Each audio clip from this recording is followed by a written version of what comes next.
Nggak pernah urus anak.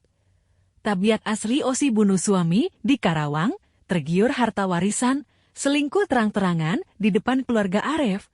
Terkuak tabiat dari Osi Klaranita Nanda Triar 32 yang tega membunuh suaminya, Arif Sriono 32, di Karawang. Osi Klaranita yang membunuh suaminya ternyata selama ini jarang mengurus anaknya di rumah, tapi justru menginginkan warisan. Hal tersebut diungkap oleh Kepala Satuan Reserse Kriminal Polres Karawang AKP Abdul Jalil. Menurut AKP Abdul Jalil, rumah tangga Osi dan Arif sebelumnya memang sudah tak harmonis.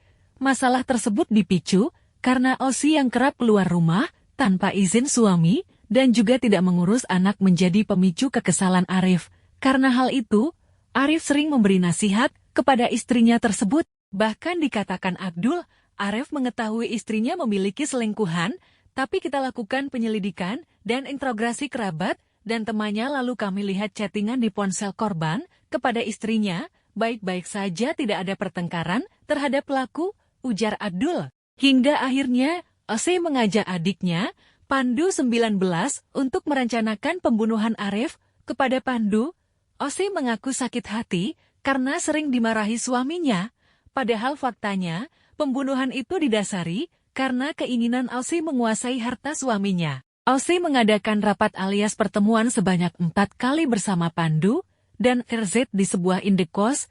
Persiapan itu dilakukan mereka sejak 2 minggu sebelum kejadian. Diskenariokan, Osi sedang berada di Bandung ketika suaminya dibunuh.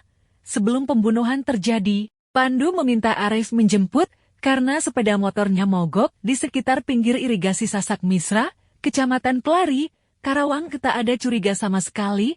Arif pun pergi ke lokasi yang disebutkan adik iparnya. Sampai di lokasi, Arif kemudian mengendarai kendaraannya sembari menyetep motor Pandu. Arif saat itu berboncengan dengan RZ. Sampai di lokasi yang sudah tak terlihat penduduk, Pandu dan RZ pun melancarkan aksinya.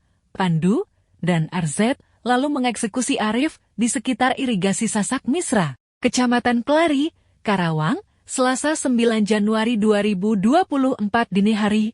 RZ yang duduk di belakang Arif langsung menikam bagian leher korban. Arif sempat menangkis tikaman RZ hingga terjatuh dari sepeda motor. Namun perlawanannya runtuh ketika Pandu menyerang Arif menggunakan celurit. Arif mulai kelelahan karena celurit Pandu mengenai dada dan perutnya. Korban pun meninggal di lokasi kejadian. Sementara Pandu dan RZ meninggalkan lokasi membawa motor korban. Saat itu Arif disebut meninggal karena jadi korban begal dengan kondisi luka di tubuhnya. Saat ini, Osi telah diringkus polisi. Meski telah ditangkap, Osi tak sedikit pun meminta keringanan hukuman. Saya berusaha kooperatif, apapun saya menerima hukuman dari perbuatan yang telah saya lakukan tanpa harus mengajukan hukuman untuk diringan-ringankan, kata Osi. Ia pun mengaku menyesali perbuatannya. Ya, kalau menyesal sih menyesal. Tapi mau gimana lagi? Kata Osi,